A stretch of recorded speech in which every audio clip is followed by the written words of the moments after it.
What's up, guys? Welcome back to the last part of Be the Hero series. And so, in this chapter, we talk about being the hero in your world. Yes, so the last part of our sentence structure was be the change you wish to see in the world. Being the change we already addressed, we said, okay, if there's something out there and that's something we blame for our dissatisfaction. We say, oh, this dude or this person is the problem. And then we will turn the mirror and we say, well, let me be the change today, right? And actually embody that so that I don't feel any frustration of my own inaction.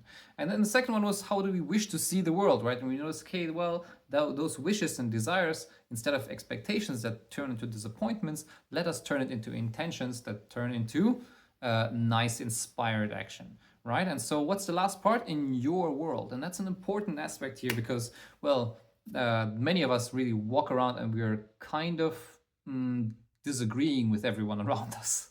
Yeah, has that happened to you where you feel like you have to disagree with everything and everyone says? You often notice this in actually conversations where people say, I disagree with that. Yeah. And well, the fun part is that is actually completely unnecessary to disagree with people. And I'll share with you why in this video, and hopefully you'll be able to step into your inner hero and really elevate your life to the next level. Let's go.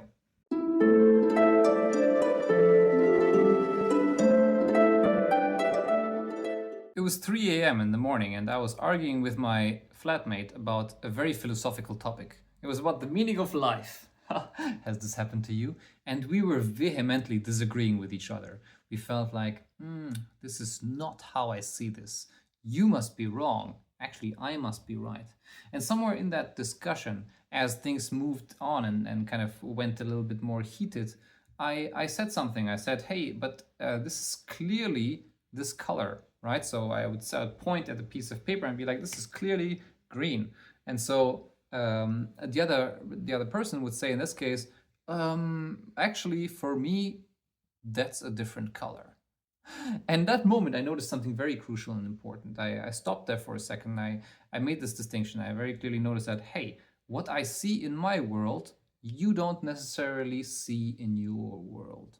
And so the idea of the world doesn't necessarily exist, right? This doesn't mean that there's no physical laws that we abide by and that all of us kind of agree to.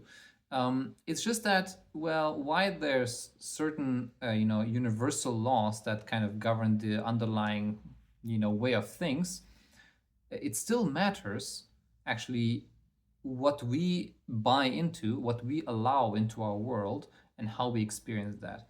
And so many times we will argue with each other and we will actually disagree, right? And we will say disagree because we will say, oh, my world is like this, and you will say your world is different, and we will say, oh, now we have to match them, right? And then we will disagree about what the real world is about.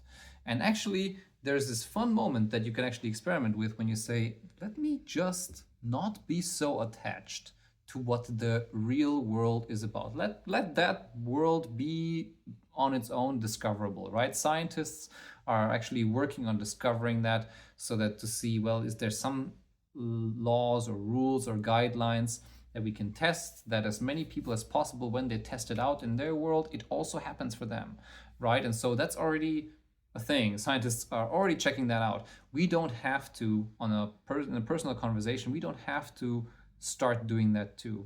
Instead, what we can notice is that we don't actually live in the world, we live in our own world. Yeah. And so my world may look like this, and I would have this particular color, and then this other person would see the color differently, right? And so all of a sudden we will notice, hey, there's a completely different experience here of the world, right? It shifts so many things all of a sudden. And so sometimes we believe like, we live mostly in the same world as the other person. And because we do that, everything that I say and the advice that I give them, we like to give advice, don't we, must actually land. But so many times when we give advice, it doesn't land. The other person doesn't actually implement it. And sometimes it's actually really annoying. And why is that? Because they tell you, look, it's so easy, you can just do that. But in our world, there's chaos. And we cannot implement this. There's no way we can implement this. All right. And so this is a moment where you can actually start to honor that you live in your world and the other person lives in their world. And in order to actually change anything for the other person or for yourself, you need to actually step into their world. You need to understand what's really going on. And that's not easy to do because it requires patience. But let's go back here for a second. How can you really make a difference for yourself here? And that's with language, right? So with language, when you notice that, oh, I am living in my world, you can actually share what's happening for you without necessarily having to make the other person wrong. And the good news is here, when you actually get into that a little more, then all of a sudden arguments start to disappear out of relationships, because you can create hypothetical scenarios of what would be cool to experiment with and try out and test. You can check out the science of what people have already validated and whatnot. But at the same time, you don't have to disagree with another person's world and experience. You can be more curious about it. You can be like, interesting that this is your world, isn't it?